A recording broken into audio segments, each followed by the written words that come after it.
When Abram was 99 years old, Yahweh appeared to Abram and said to him, I am God Almighty. Walk before me and be blameless.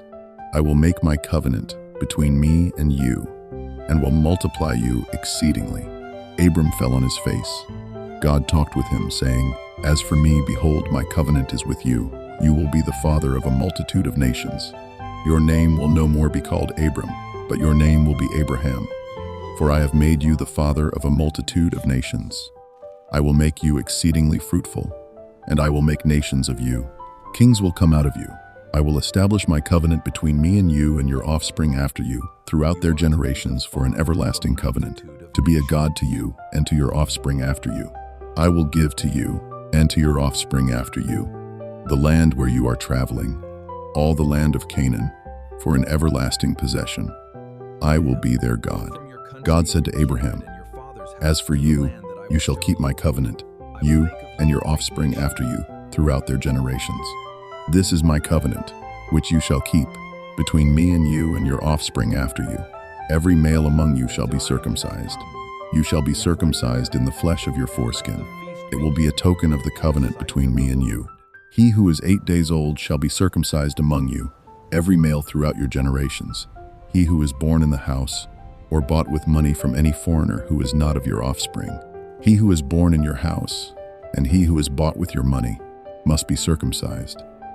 My covenant shall be in your flesh, for an everlasting covenant. The uncircumcised male who is not circumcised in the flesh of his foreskin, that soul shall be cut off from his people.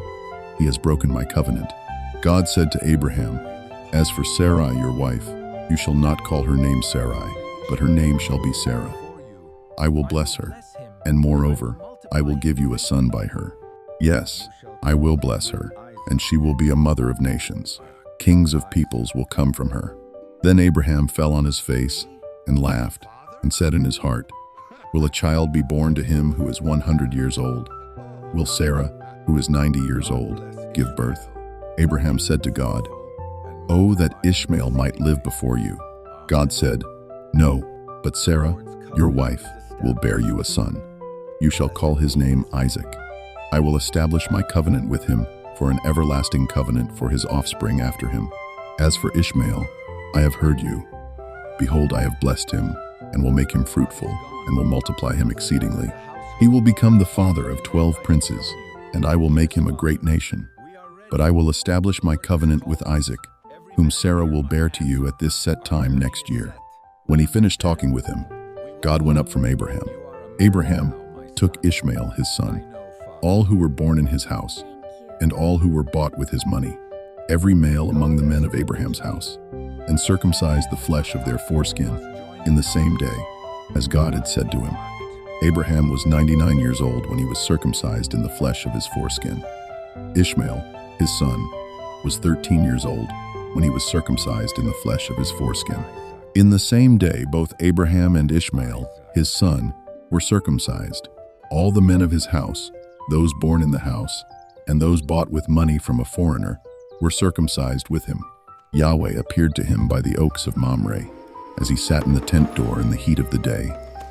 He lifted up his eyes and looked, and saw that 3 men stood near him. When he saw them, he ran to meet them from the tent door, and bowed himself to the earth, and said, My Lord, if now I have found favor in your sight, please don't go away from your servant.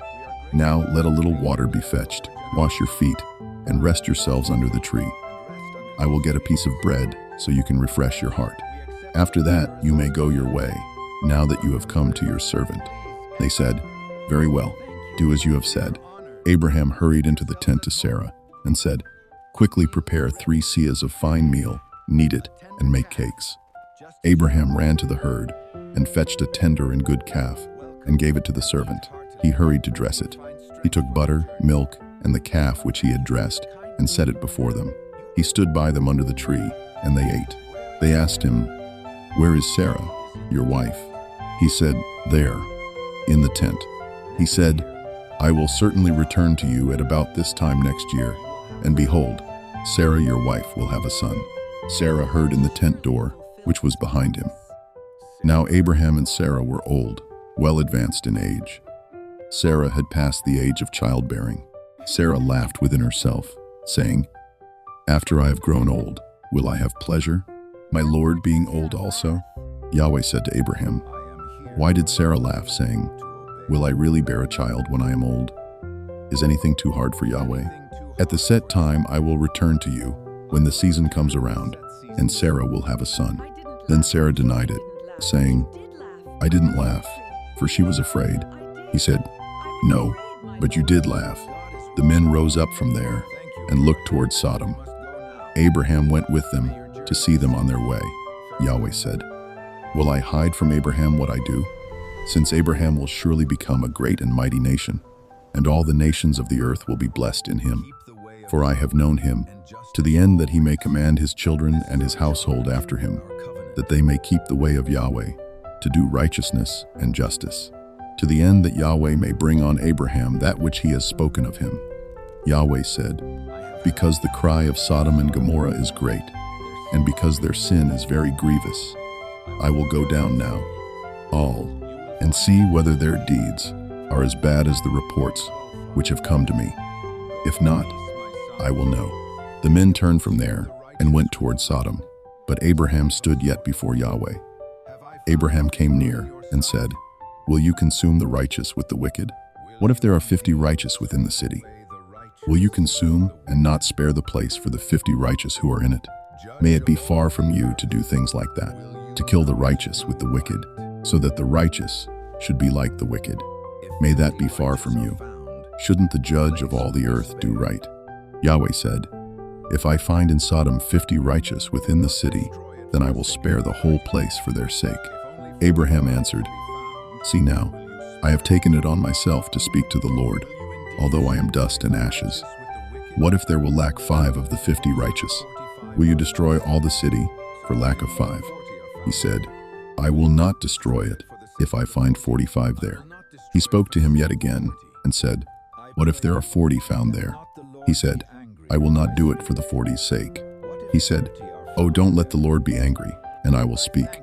What if there are 30 found there?" He said, "I will not do it if I find 30 there." He said, "See now, I have taken it on myself to speak to the Lord. What if there are 20 found there?" He said, "I will not destroy it for the 20's sake." He said, "Oh, don't let the Lord be angry, and I will speak just once more. What if 10 are found there?" He said, "I will not destroy it for the 10's sake."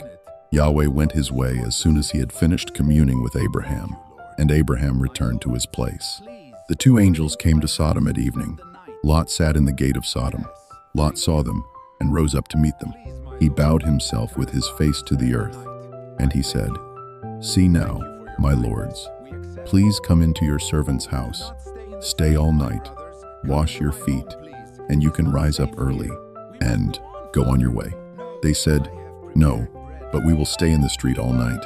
He urged them greatly, and they came in with him and entered into his house. He made them a feast and baked unleavened bread, and they ate. But before they lay down, the men of the city, the men of Sodom, surrounded the house, both young and old, all the people from every quarter. They called to Lot and said to him, "Where are the men who came into you this night? Bring them out to us, that we may have sex with them." Lot went out to them through the door and shut the door after himself. He said, "Please, my brothers, don't act so wickedly. See now, I have 2 virgin daughters. Please let me bring them out to you, and you may do to them what seems good to you. Only don't do anything to these men, because they have come under the shadow of my roof." They said, "Stand back." Then they said, "This one fellow came in to live as a foreigner, and he appoints himself a judge. Now we will deal worse with you than with them." They pressed hard on the man Lot and came near to break the door. But the men reached out their hand and brought Lot into the house to them and shut the door. They struck the men who were at the door of the house with blindness, both small and great, so that they wearied themselves to find the door. The men said to Lot, "Do you have anybody else here? Sons-in-law, your sons, your daughters, and whomever you have in the city, bring them out of the place. For we will destroy this place, because the outcry against them has grown so great before Yahweh that Yahweh has sent us to destroy it." Lot went out and spoke to his sons-in-law, who were pledged to marry his daughters, and said, "Get up, get out of this place, for Yahweh will destroy the city." But he seemed to his sons-in-law to be joking. When the morning came, then the angels hurried Lot, saying, "Get up, take your wife and your 2 daughters who are here, lest you be consumed in the iniquity of the city." But he lingered, and the men grabbed his hand, his wife's hand, and his 2 daughters' hands, Yahweh being merciful to him. And they took him out and set him outside of the city. It came to pass, when they had taken them out, that he said, "Escape for your life. Don't look behind you, and don't stay anywhere in the plain. Escape to the mountains, lest you be consumed." Lot said to them, "Oh, not so, my lord. See now, your servant has found favor in your sight, and you have magnified your loving kindness, which you have shown to me in saving my life. I can't escape to the mountain, lest evil overtake me, and I die. See now, this city is near to flee to, and it is a little one. Oh, let me escape there. Isn't it a little one? And my soul will live." He said to him, "Behold, I have granted your request concerning this thing also, that I will not overthrow the city of which you have spoken. Hurry, escape there, for I can't do anything until you get there." Therefore the name of the city was called Zoar. The sun had risen on the earth when Lot came to Zoar.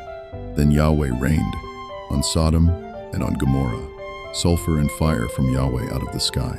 He overthrew those cities, all the plain, all the inhabitants of the cities, and that which grew on the ground. But Lot's wife looked back from behind him, and she became a pillar of salt. Abraham went up early in the morning to the place where he had stood before Yahweh. He looked toward Sodom and Gomorrah, and toward all the land of the plain, and saw that the smoke of the land went up as the smoke of a furnace. When God destroyed the cities of the plain, God remembered Abraham, and sent Lot out of the middle of the overthrow. When he overthrew the cities in which Lot lived, Lot went up out of Zoar, and lived in the mountain, and his 2 daughters with him, for he was afraid to live in Zoar. He lived in a cave with his 2 daughters. The firstborn said to the younger, "Our father is old, and there is not a man in the earth to come in to us in the way of all the earth. Come, let's make our father drink wine, and we will lie with him, that we may preserve our father's family line." They made their father drink wine that night, and the firstborn went in and lay with her father. He didn't know when she lay down, nor when she arose. It came to pass on the next day that the firstborn said to the younger, "Behold, I lay last night with my father. Let's make him drink wine again tonight. You go in and lie with him, that we may preserve our father's family line." They made their father drink wine that night also. The younger went and lay with him. He didn't know when she lay down, nor when she got up. Thus both of Lot's daughters were with child by their father.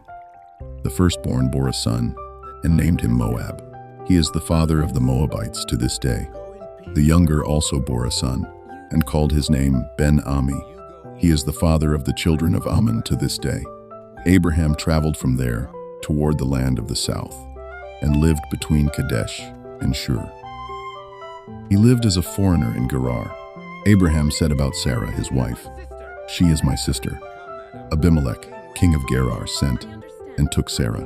But God came to Abimelech in a dream of the night, and said to him, "Behold, you are a dead man, because of the woman whom you have taken, for she is a man's wife." Now Abimelech had not come near her. He said, "Lord, will you kill even a righteous nation? Didn't he tell me, 'She is my sister'?" She, even she herself, said, "He is my brother."